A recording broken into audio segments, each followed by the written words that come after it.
Friends, இது 110 PS டஸ்டரோட clutch. Flywheel, clutch plate, cover assembly மூணுமே ஒன்றா இருக்குது.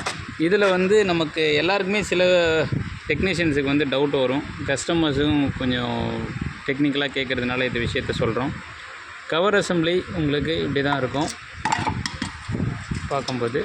கிளச் பிளேட்டு உள்ளேருந்து இந்த சீட்டிங்கில் தான் உட்காந்துருக்கும். ஆனால் இந்த கிளச் பிளேட்டில் நிறைய மெக்கானிக் பண்ணுற தப்பு என்ன பண்ணுறாங்க அப்படின்னா, எல்லா வண்டிக்கும் வர மாதிரி இந்த சைடில் இருக்க ஹைட்டான இடம் வந்து ஃப்ரண்ட்டு ஃபேஸில் போட்டாங்க அப்படின்னா எல்லாமே ப்ராப்ளம் இல்லாமல் லொக்கேட் ஆகிரும்.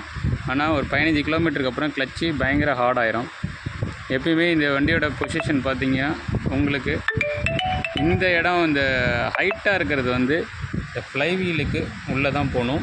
இந்த ஃப்ளாட்டாக இருக்கிற இடம் மட்டும்தான் நமக்கு கியர் பாக்ஸ் பக்கம் வரணும் ஃப்ரெண்ட்ஸ். இப்படி கரெக்டாக போட்டோம் அப்படின்னா இந்த ப்ராப்ளம் இதுக்கப்புறம் வராது ஃப்ரெண்ட்ஸ். தேங்க்யூ.